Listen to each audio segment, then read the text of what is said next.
A beautiful transfer. Okay. Sorry for that.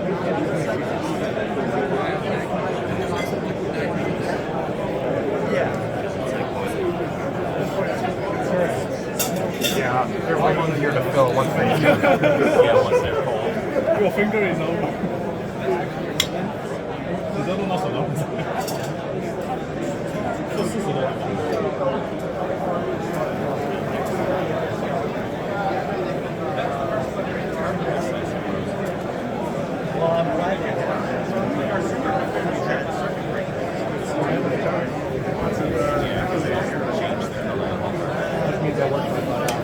I think the main thing is if you get it through the hole,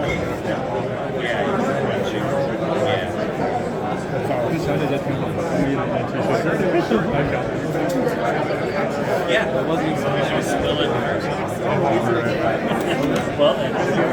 Okay. All right. I'm gonna have to use the restroom probably here. So if you want to get there, I'll start it up. It's gonna take a minute to boot, and then we can switch places here in a minute. Okay. Grab me one if you can. Of course. All right. Whoa.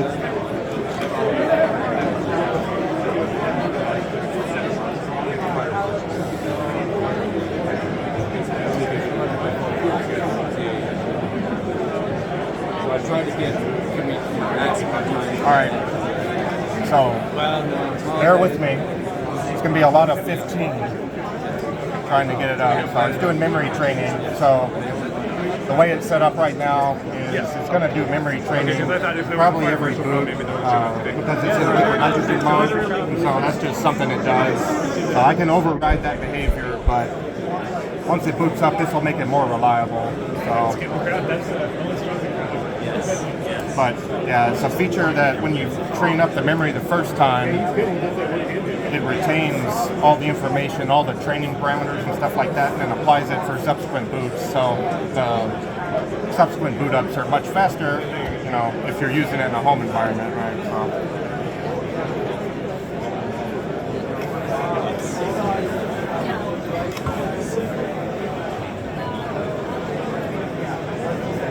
This is similar to the cooler that I have on there, so you can see where it makes contact with the CPU there. Right. So this is an AM5 processor, so it's a little bit smaller than that. But yeah, this is probably 2 kilograms or something. It's got a thermocouple nestled in there, right? So I can connect it up to a thermometer. So. The one that I have on here is not quite as heavy, and it has a little more surface area, so I can heat it up and cool it down a lot quicker.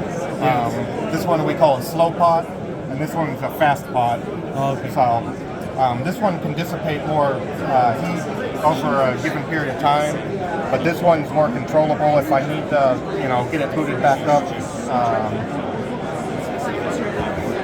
quickly.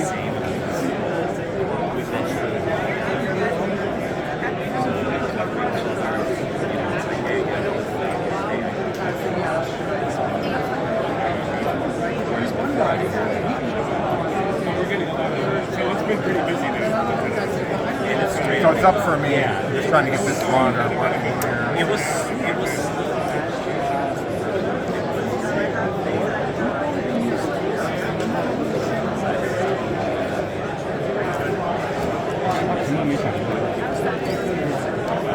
Do you have a heater under it? I do.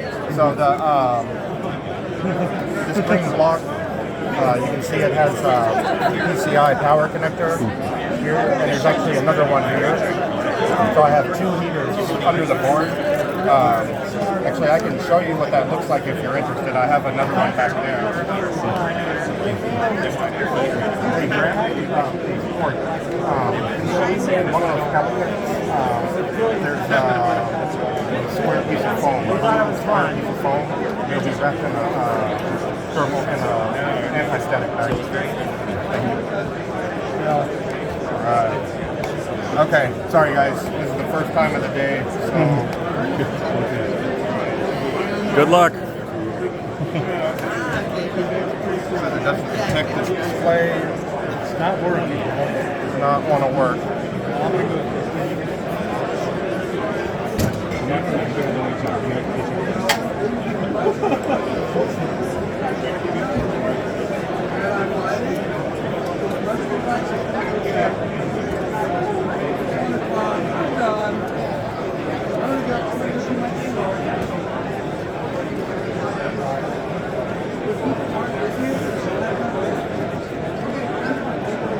Oh crap. You had it. There you go. Yeah, my AC, the DC jack is broken. Ooh. Yeah. All right, so I'm gonna. Okay. You got it. Okay. Just don't breathe on it. Okay. Well, this is not an ideal demo situation. All right. It's on now. So here's another one that I use frequently. This one has 2 heaters in it, but you see it's foam, right, for insulation purposes. But then has a heater, and that heater plugs into a regular PCI connector on your power supply.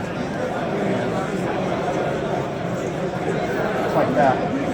It's got an integrated thermostat, so it controls. This particular one's like 75 watts. And I've got about 250 or 300 watts worth of heaters in there. This one's a little bit different, but that's how it works.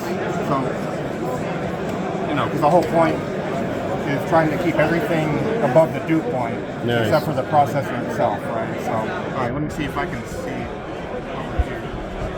Okay. All right. Of course.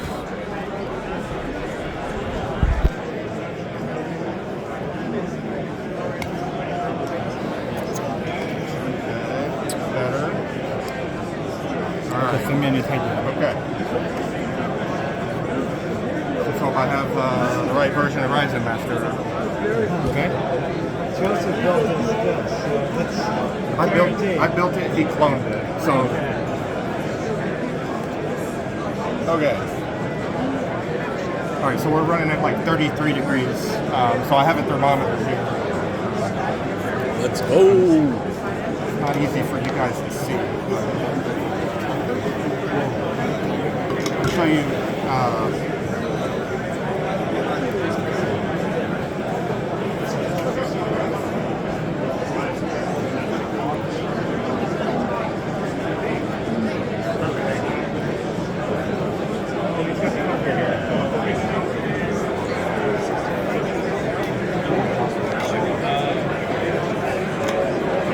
So I got my Elmore Labs thermometer here.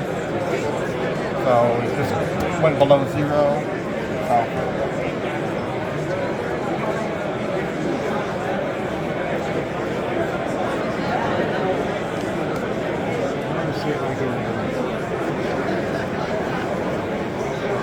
Okay, so our temperature sensor only goes down to like negative 49. Yes. Or something like that.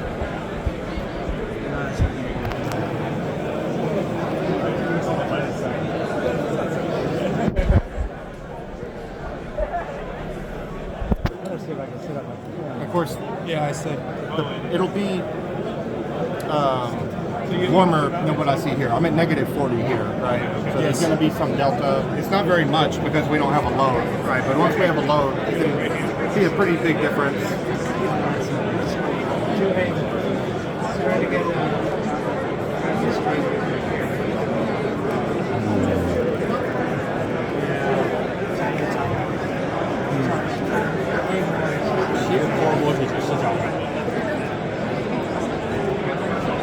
Yeah, so the biggest thing here really is that this is the first time we have full overclocking support enabled on X3D processors, right? So our team, the overclocking team, worked with the engineering folks to make sure that we had, you know, some safeguards for overclocking. So one thing that we did is there's a voltage limit, for example, and you can't exceed that voltage limit unless the processor is actually below negative 20 degrees. So we actually detect the temperature, and then we can dynamically go into a thing we call liquid nitrogen mode. So we have, if you go on the BIOS, you'll see an option called LN2 mode, and that's what it does. So you can change that setting, but it actually doesn't take full effect and unlock all of the, you know, the higher voltages until you're actually below negative 20. So, and then we will revert out of liquid nitrogen mode dynamically. So if you go below that temperature, and then you go back above zero, then we pop back out of it, right? So we allow a little bit of leeway because the delta between the lid temperature and then what's actually happening in the silicon when you're burning like 400 watts, you know, it's quite a lot. So, What's the highest delta you've seen? I mean, this would be overclocking, right? 50? 60? Sure, 50 degrees is yeah, totally, yeah. So it depends on the exact workload and how the heat is distributed in the core, right? Like, so the AVX workload versus something else, right? And how many cores you're using. And silicon lottery, you know, determine how low of a voltage you can get away with using, right? So, but of course, that's part of the challenge. When you have that dynamic heating in the die, your voltage requirement's going up while the workload's happening, right? So you have to balance that at the same time.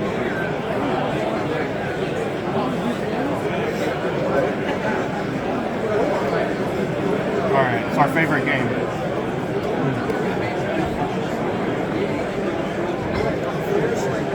Okay, so we're about negative 90 almost. Yeah.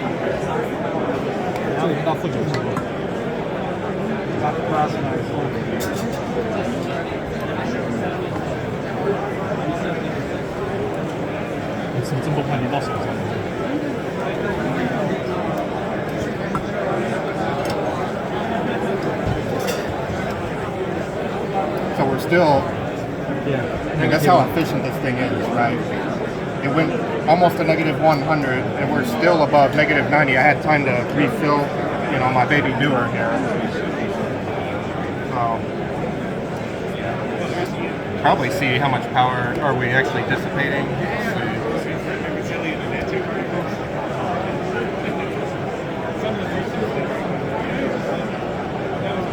Okay, so I just set kind of a starting point of 5 gigahertz and a relatively high voltage for how cold we are, and it still only burned 127 watts. So.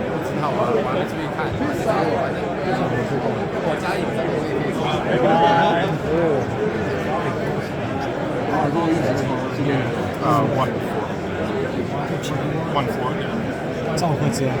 Uh-oh. Okay. Too cold. All right. It's okay. When you go cold, Crash one. so many things change, right? So what you want to really do is bring it down